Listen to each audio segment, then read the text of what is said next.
Today is an amazing day. We're meeting one of the most unusual and the most unique people in the bees community.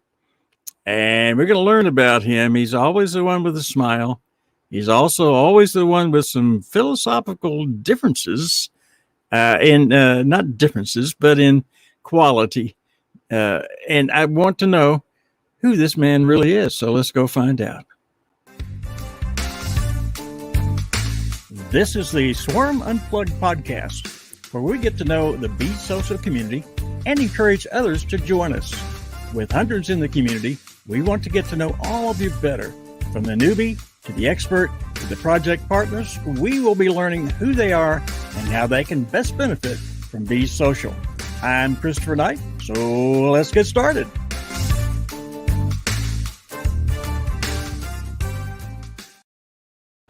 All I can say is fire, fire, fire. Everybody run, leave the building. You can't say that unless there's really a fire, can you? But we've got somebody who's actually been in fires. He's been in rescue. He's been in things that you will not ever believe. This is a man who you all know as AKA JC, which I knew him for ages. Jerry is our man of the year on this particular podcast. He really is a unique person. I've had a chance to visit with him and learn about his history and his background. And I don't think any of you have any idea, unless you live in Crescent City. And then you might have somewhat of an idea, because he is certainly famous in that area. Even in the most recent July 4th parade, guess who was in the float for Bees Social? And that was our guest today, JC. Before I get the chance to really get to visit with JC, I have the obligation to introduce our co-host, Tony K. But before I do, oh my goodness, you went too fast. My goodness gracious. Okay, Tony, there you go. All right. I see you're a veteran. Is that right?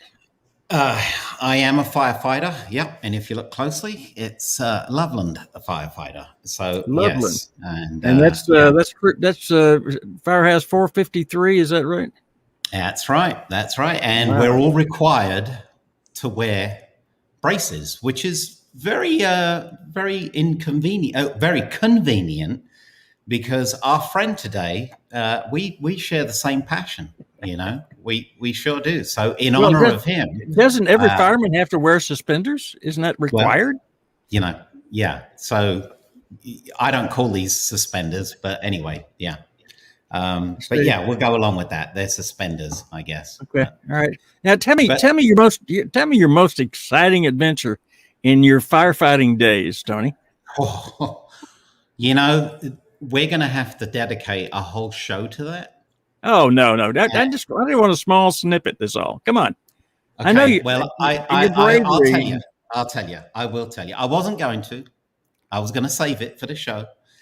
But I was firefighting one day, and let's just say that there was a very special place that I had to go and rescue some lovely ladies that were in distress. And let's just say that we couldn't air that rescue. We couldn't air it. I'm not going to tell you any more than that, but I can tell you it was very intriguing. And was this like a local house or something that you were talking about? If I tell you any more, then you're going to know too much, and then I see. Okay, I'm going to spoil the surprise. But let's just say that's we're going to surprise. There was lots of different things that I think we got to keep this PG, so I can't really share much more than that. Well, I just want to ask one last thing. Did they thank you properly? I can tell you that I was scarred in a good way. How's that? Okay. All right. You were burned, but oh yeah. There was fires. There was a lot more fires than what I thought there was going to be. Yeah, I ended up putting out a lot of fires. I'm sure you did. Yes, amazing as you are, and I really appreciate your commitment to your duty and appreciate your service You're very welcome. much in your firefighting days and your rescue of women in distress. That's really amazing what you do for everybody in the True Loveland story. True in the story. Loveland community. Absolutely. Now today, though, we have the real thing. I mean, the real thing in real life, and a life that is absolutely fully lived. My goodness, what a history here. Our guest today, JC, Jerry, Carrick, is with us. So let's bring him in and see if we can make him a part of what we're doing today. All right. Mr. Hello. Carrick, here you are. Hey, Hello, welcome, guys. welcome. And look at that. So good, so good to be here. Now, if Tony taught fire science, he would have said it wasn't so much the flame, but the heat. So, There you go. And Jerry, right now, you're sitting in your office, aren't you? I am in my office right now. This office belongs to my boss, but he lets me use it every day from midnight to noon. And this is a interior of a Kenworth 2012 water truck. Let's see if I do this slowly. I don't know if you guys get to see that. It's a 12-speed range transmission. It's power steering. I have all the bells and whistles, including a defective radio, and the windows roll up and down, so that's pretty good. What more do you need? Well, without a radio, what do you sing to yourself without a radio? How do you entertain yourself? Well, I am actually in a string band, and I play the auto harp, and so I practice songs while I'm driving, but I will not entertain or do that to anybody else. So I sound a lot better when I'm playing with a bunch of other people and you can't hear me. That was the next question. Was are you going to? That was the very next question. So you already took it off the table. All right. That's not fair. That's not fair at all. Yeah. Jerry, you were. Well, I don't know. I want to go back before you were. I know that you were a firefighter, but I want to go back before that and watch a little bit of your history before you got into that dangerous profession. I was born in Texas. When I was do that 5, again, Rick. Rick, do that again. Do that again, Rick. One more time. Come on, do it again. There it is. Okay. We moved to California, and we were pretty destitute in the beginning, and so I was 9 years old and discovered TV Guide. I don't know if you guys are old enough to remember TV Guide, but you could sell them door to door and make 4 cents a copy at 15 cents a TV Guide. And I got a hold of a couple and found some customers and started going back. And within 3 months, had 52 customers I would weekly deliver TV Guide to. And I was a 9-year-old in 1959 with $2 a week in his pocket. Wow. I was probably the richest kid in the county. And in those days, Baby Ruth and a Coke would cost you 6 cents. So, what more do you need? And then when I was 12, I got a paper. We moved to San Jose, and in those days it was about 100,000 people. And I got a paper route, and it went from 75. I took it from 75 customers to about 500, and was making about $400 a month. And I put that money in the bank, and one of my customers was a investment banker.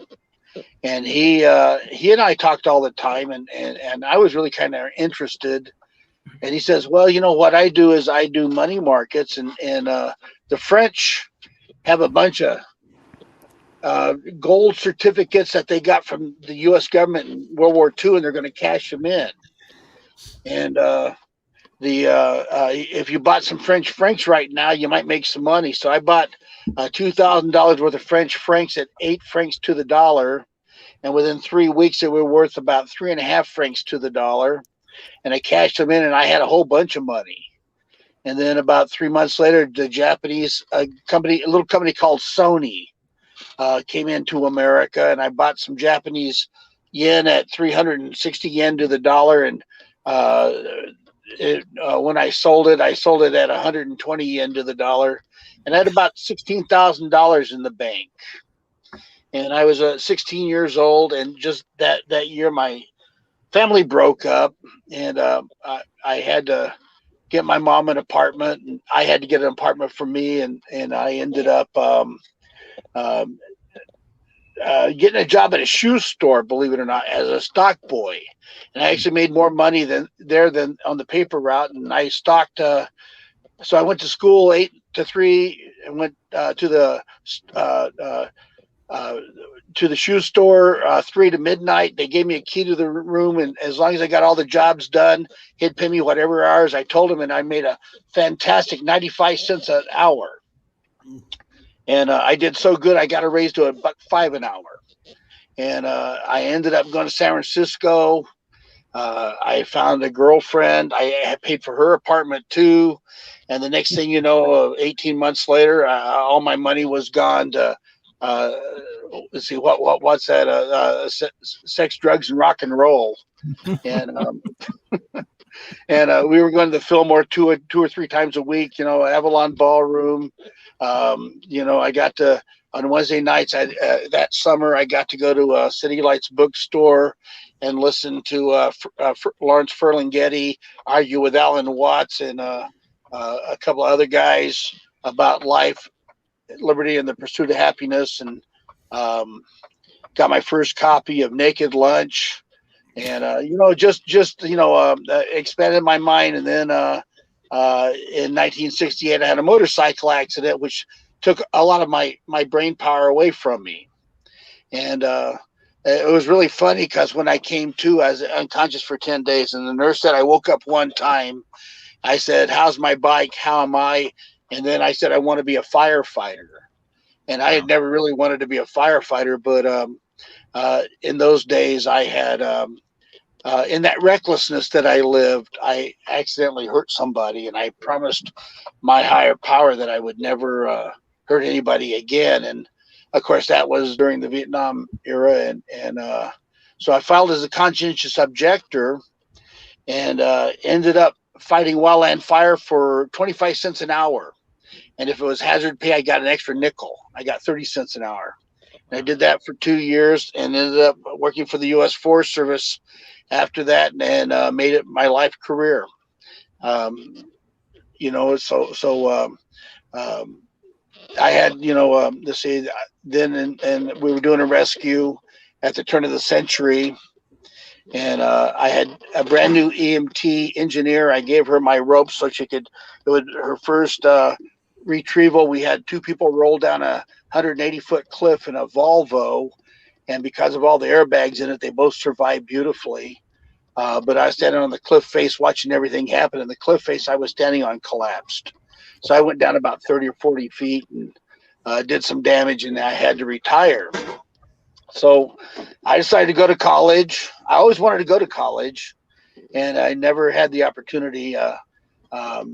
After my sex, drugs, and rock and roll era, I got cleaned up, and 5 weeks later, I met my future wife, and never told her about any of my past history, but she slowly learned it.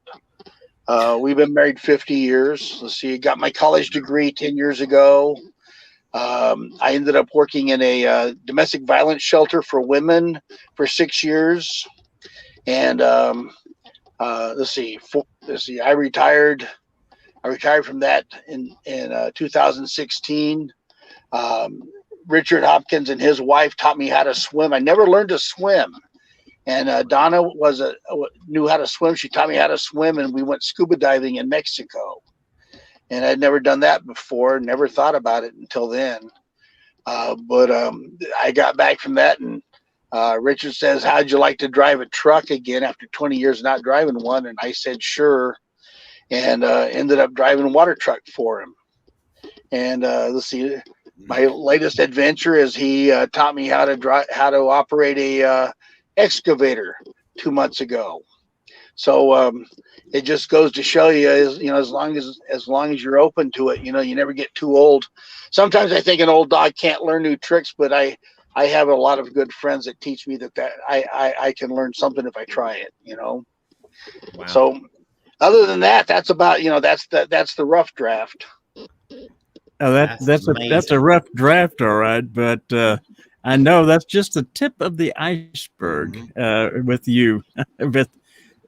I'm amazed at times when we're on the nightly calls, and when I first got on way back, now it's way back after the first of the year, so it's not way back at all. But when I first got on and I heard you, come on and chat and so forth, I'm going, who is this guy exactly? And I'm going, okay, I'll just kind of sit back and watch a little bit. But then I heard you talk a little bit and actually give your ideas, not only about the group, but about other things. And I was amazed at the depth of your philosophical ability to clarify things and make them so brilliant in front of us all. And I really respect you for that, Jerry, JC. Well, thank you. I just, sometimes if you try too hard, it comes out all wrong. But, one of the things that I really, truly enjoy about this group is, really when Richard first talked to me about this, the first night when Richie was talking about, we were still talking about, how do we use the credit card? How's the credit card going to benefit us? And what we've discovered since then is a whole world, of different ways of helping. But, I was in Jamaica.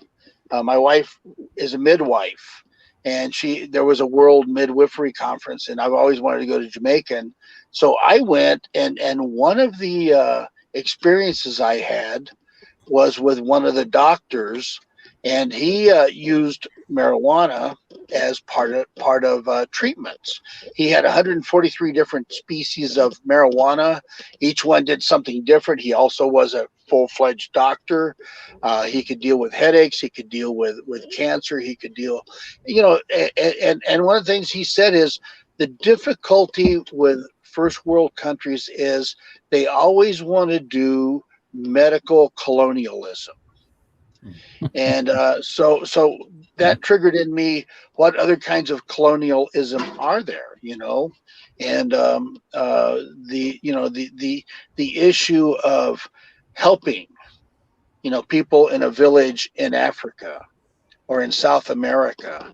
Sometimes they don't need help. All they need is friendship. All they need is to be pointed the way, and then they'll figure it out themselves. And so my brain has slowly developed into how can we assist without, they don't need a mom and a dad. What they need is a friend.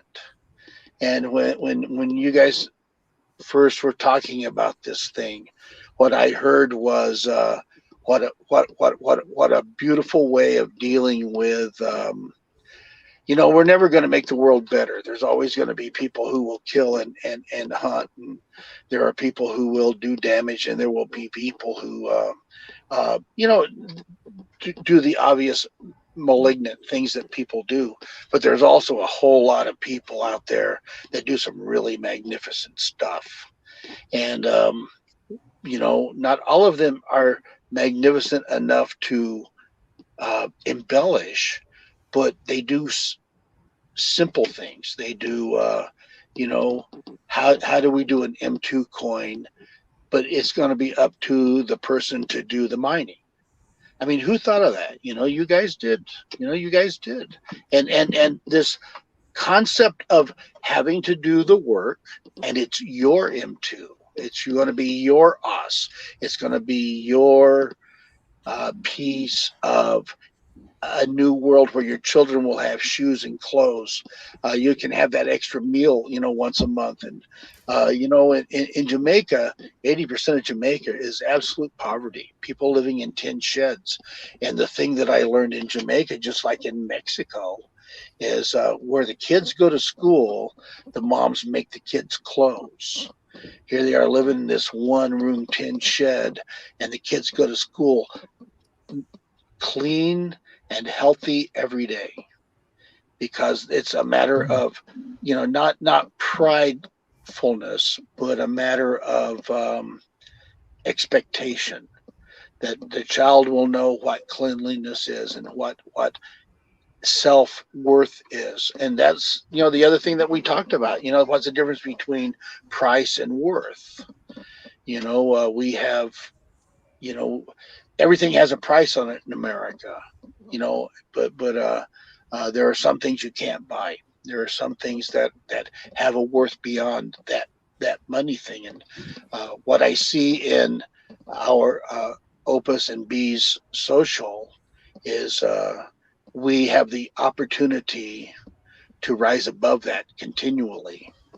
And, that just excites me. So that's basically why I'm here, and okay, now if I ramble too much, and then blood starts coming out your ears, all you got to do is tell me to shut up. Okay.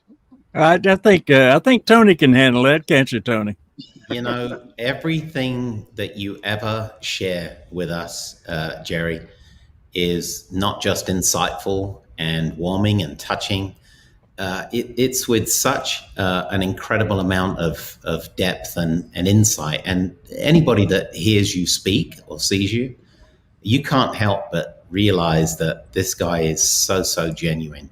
And I got to tell you, I've appreciated you from day one, because you've always said things in an understanding that's that anybody can truly grasp and appreciate. And they're always filled with such amount of depth and emotion. I always appreciate everything you say. I do want to ask you something else, though, real quick. Yes, sir. You have jumped from many different places with a chute on your back. How many? You've got what? How many jumps have you had? 700 or some crazy amount? What is it? Oh, well, in the 80s, I was in a hot shot crew. I was a captain, and down the road from where we lived, they would do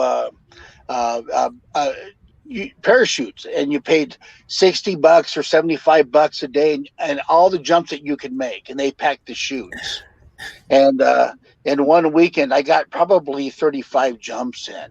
You took advantage of that, didn't you? How many did you get? What's the number? I know you know the number. Give me the number. It was 38. Yeah, but you've done a lot more than that altogether, right? Oh yeah. Well, I maybe 280 jumps total. But what happened is we moved, so I couldn't go there anymore. And I always lived in a 4-season climate. Snow in the winter.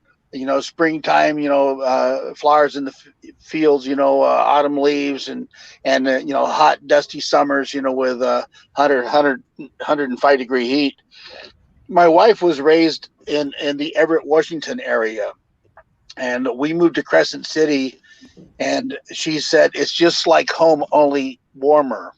And of course it was 50 degrees and foggy, and she said, I'm never moving from here again. You can go anywhere you want. So in order to keep our marriage together, I had to stay here. So Chris, would you like to see some of these jumps that he's done? Would you? Go ahead, yeah. I wish there was something we could see to show, because I'm not sure that there's any proof. Yeah, he was very, very young when he started this too. He wasn't, the age he is right now, right? No, that was in. Let's see, how long ago was the 80s? Let's see, that was that was like 40 or 50 years ago. That was before my time, Jerry. Come on now. Well, one of the reasons I jumped it was the Reagan era. So what can I tell you? Well, I want to see those jumps. I want to see some proof of that. Well, I don't know if I ever got I was a very shy person, and I never liked my picture taken.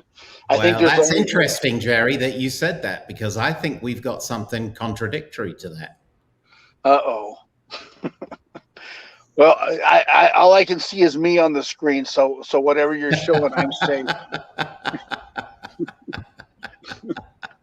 Well, you're gonna enjoy seeing something later when you rerun it.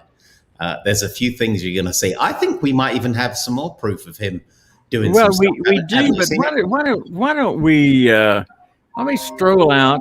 Let's get him out of his office and let him show us his surroundings, because he's in the mountains. He's actually doing this broadcast from the mountains, for goodness sakes. He is. Put it where you don't have to stare at me.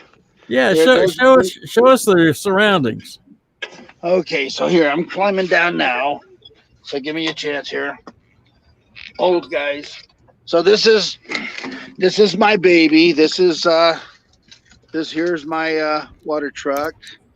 Smith River equipment is. Oops, I'm walking too fast here. So this fire was a fire from last year, and as you can see, all the growth that's coming up. What happens is all the old fir trees were killed, and the new growth is all hardwood. And this is the cycle of life on the northwest coast. Tan oak and brush and madrone, and then the firs will creep in, and this mountain up that you're looking at is the northeast side of Oregon Mountain. If you were on Highway 199, you go through a tunnel, and that was, oops, I don't think that was me. All right, so let's see, okay, so in the far distance here, let's see, I'm gonna stand behind the truck so the sun don't hit it. I don't know if you can see it, but there's a peak sticking up. That's Sanger Peak. That's on our side of the Oregon border. That's about 5,500 feet, and right about within 200 feet of the top of that peak is a beautiful lake, and it's really quite nice. And so let's see. So these are real similar to the dirt roads that I water, and the reason I water the roads is twofold. One's dust abatement for the trucks, and the other one, we have a lot of iron and serpentine on the roads, and on a hot dry day they can spark and start a fire. So CDF, our California Division of Forestry, has us water the roads. And earlier this week I had to take a friend to the hospital, and I couldn't run the truck, so they actually shut down the logging. I put a bunch of guys out of business for a day. Wow. So that's, I didn't realize I was that important, Wow. But let's see, looking back. Okay, well, there's my truck. Wow. Yeah. Now, Jerry, you're more than welcome to put a plug in for your boss. My boss is Richard Hopkins. Well, actually, my actual boss is Larry Hopkins, and it's Richard's company, and they're two of the finest men I know. And if I had my druthers, if I had brothers, I would have enjoyed having them as brothers. I love the guys very much.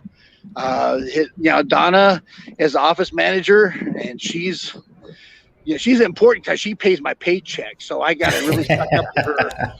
But she's and then her brother John runs a parts department for the company, so it's really a family-owned company. And I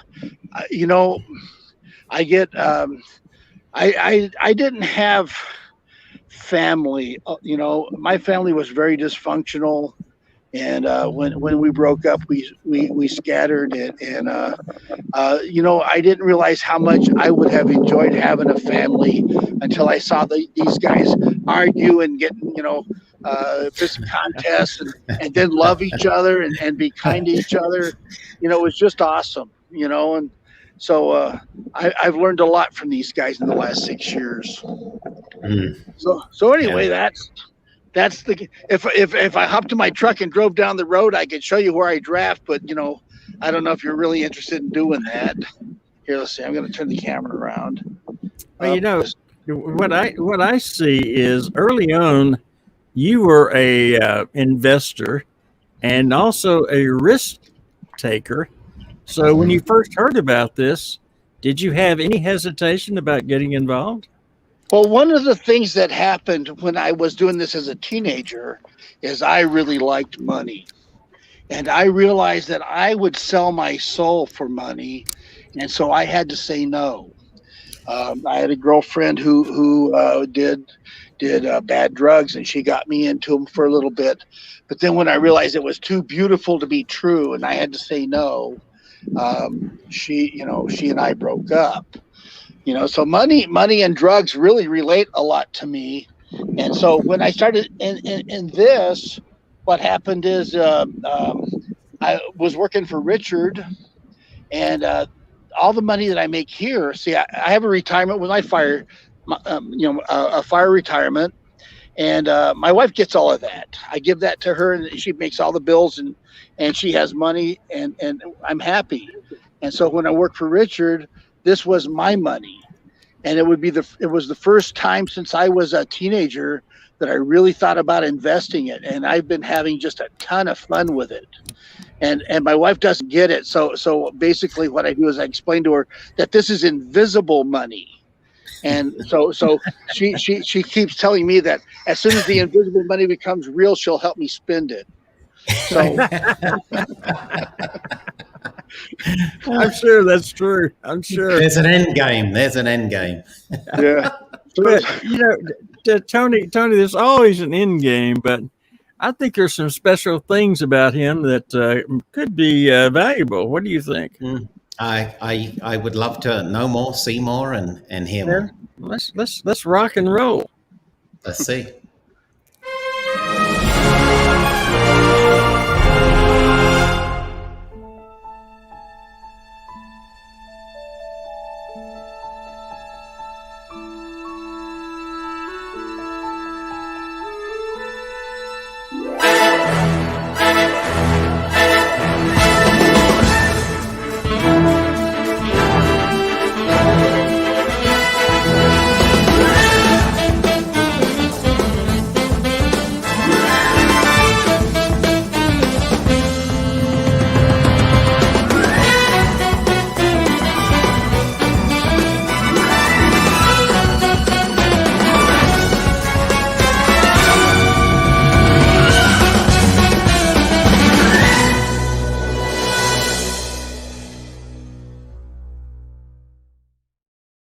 Calendar moment right there. Gee, many Christmas. How many calendars have you been in, Jerry?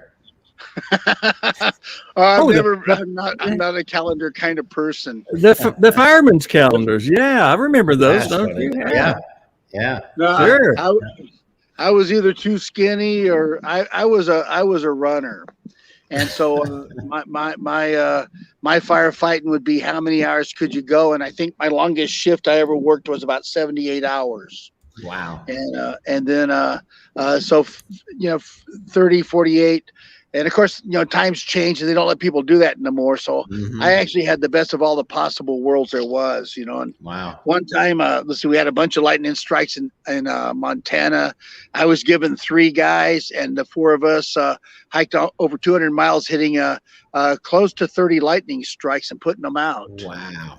And that was really awesome. That was in the Bob Marshall Wilderness, and I always tell people, I got to see country that nobody in their right mind would ever want to go to. And, it's like the only place I ever wanted to go fight fire that I never got to go was North Carolina. We got close. There was a year that we hit Alabama and then went into Mississippi and then up into Kentucky and Tennessee. And then we were going to go to Minnesota, and then it started raining. Then they got some lightning busts in North Carolina, but they turned us away because they had enough people. So, wow. Of the United States, I probably have fought fire in 36 states. Wow. Well, in North Carolina, JC, we don't have that many fires because it rains a whole lot here.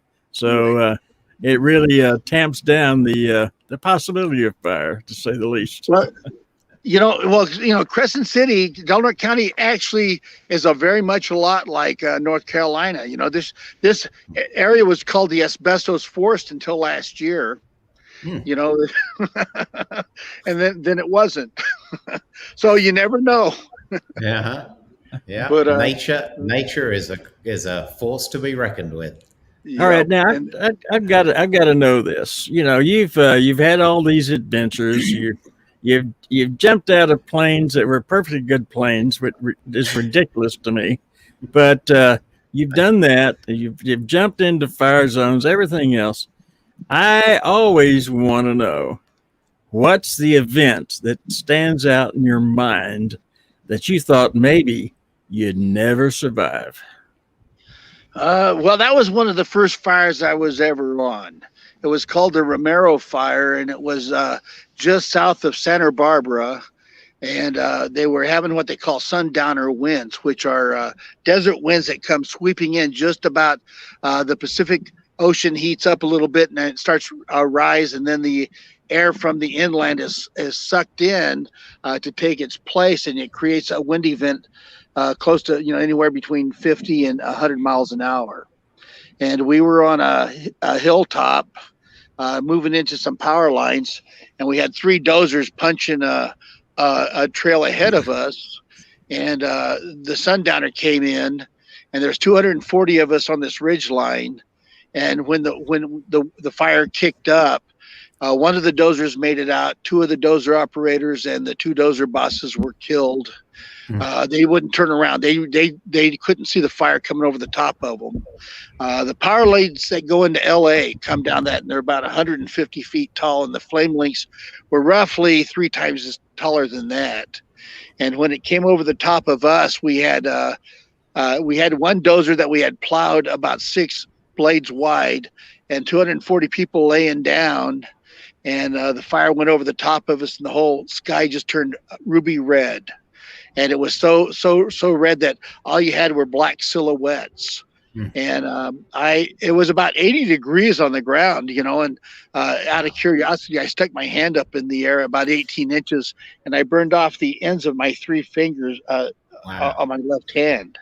And I thought, this was awesome. I tell you, I used to ride motorcycles until I totaled a 61 Oldsmobile. Okay, so it was so hot that behind us was an avocado, was a U.S. Forest Service, Agriculture Department experimental orchard of avocados, and they had the sprinklers going, and the fire was so hot it burned up the first 10 tiers of the avocado trees. There was nothing left but stump. And so it turned out I went to college a year later. I took fire science, and one of the guys who was the operations officer on that fire was my instructor. And he said, yeah, we thought all 240 people were dead, and we started ordering new crews right away. And what had happened is in those days, the radio sets were like the big brick military type, and they took 12 D batteries, and they were good for an hour and a half. So everybody on the crew had to carry a package of D batteries with them. Wow. And when the power lines melted down, they threw up a electromagnetic charge that our radio signals couldn't get out. And on the line, the only people killed were those 4 guys that were away from the line. Everybody survived, and I think I was hooked on that because I wanted to understand. My job was to understand what fire does and how it does it, and it's very simple. Fire is a chemical reaction to whatever process is taking place, and so once it can create fuel to burn, it will burn. Once it creates an energy to itself, it will create another kind of energy. And so, I became totally fascinated with it, And so I spent my whole career. I ended up doing Well, I was an engine captain, and you're only supposed to do like engine captain stuff. And I got qualified as a division supervisor, and later got to go to fuels management class, which was like it has like a 190, 290, 390. I took the 590 class, and it was absolutely magnificent. Wow. And then I became what they call a Type 2 incident commander, which means I could run up to a 5,000 acre fire. And it always pissed off all the people who were GS11s that this GS8 could tell them what to do. And I enjoyed that very much. JC, we could go on for 2 hours, but unfortunately, we're coming to the end of this particular podcast of the Swarm Unplugged. Anything you'd like to say, just in the brief moments we have left, that to the people of the community? Yeah, I the one thing that I enjoy in our community is the freedom to be able to speak while we're meeting together. And I don't hear from a lot of people, and I don't know if it's just shyness or if they're not interested, but I would like to hear input. It's like we hear input when they can't cash their M2 coins, or we hear input when they can't move something. But the hopes and dreams that each of us have, I'm sure a contingent among us, their hopes and dreams are just to get rich, but there's more to life than that. And that's absolutely true. Yes. Mm-hmm. Tony, any final words, please? Really quick, JC, Jerry, as what I expected, I knew we wouldn't have enough time to cover what we needed with you, because you are truly such an inspiration, and you've got such incredible stories. So I'm going to ask you if you'll grace us with your presence again, and maybe we can uncover some other stuff, because you've got a lot to say and we don't have enough time to cover it. So will you join us again sometime? I will. Let's go through a few other people first, and I think maybe you need to get Larry or Richard Hopkins on this, just so they can deflect from my praise of them. They hate praise, by the way. Well, now, JC, all you have to do is ask Richard to give Tony or me a call, and he is on. Okay, so that'll be it. Now, but I appreciate everybody today. JC. Fantastic. I never knew any of this. I've never suspected this or anything else. And I don't know if anybody else in the community has that feeling or understanding either. So what a pleasure. Thank you so much for being on the podcast today, JC. Well, you all have a good day, and I'll see you later. Okay. Thanks, all right. I don't know, Tony, it's fascinating, isn't it? The people we have in the bee social community, my goodness gracious. Wow. Yeah. Every time we think we've got something interesting and great, we get people like Jerry come along and just blow us away. I tell you, it's totally. Wow. Thank you. It's so fascinating. Yeah. Anyway, thank you so much, my fabulous co-host. Thank you so much for being a part of the Swarm Unplugged, as always. And I'm glad that you're a volunteer firefighter. That will be very interesting when you drive up one of those big trucks with the huge extension. You need to paint one truck red so that you can actually be a volunteer fireman. Okay, we'll let it go with that right now. All right. Thanks to everybody for being a part of this episode of the Swarm Unplugged. My special thanks, of course, to JC, our very special guest, and to my co-host, Tony K. Always a delight, and we may joke a lot together, but the friendship will endure. And of course, to my very, very, very good friend, our technical director, Rick Scherer, for taking care of the back end of this and making us all look fabulous. I look forward to having all of you visit us again next Thursday for another episode of the Swarm Unplugged. In the remaining time, always remember to listen, learn, and give. Thanks for joining us for this episode of the Swarm Unplugged podcast. Be sure to hit the follow button and leave us a glowing comment. Gravitate yourself to be on the podcast so you are the next one to introduce themselves to the Be Social community. See you on the next episode.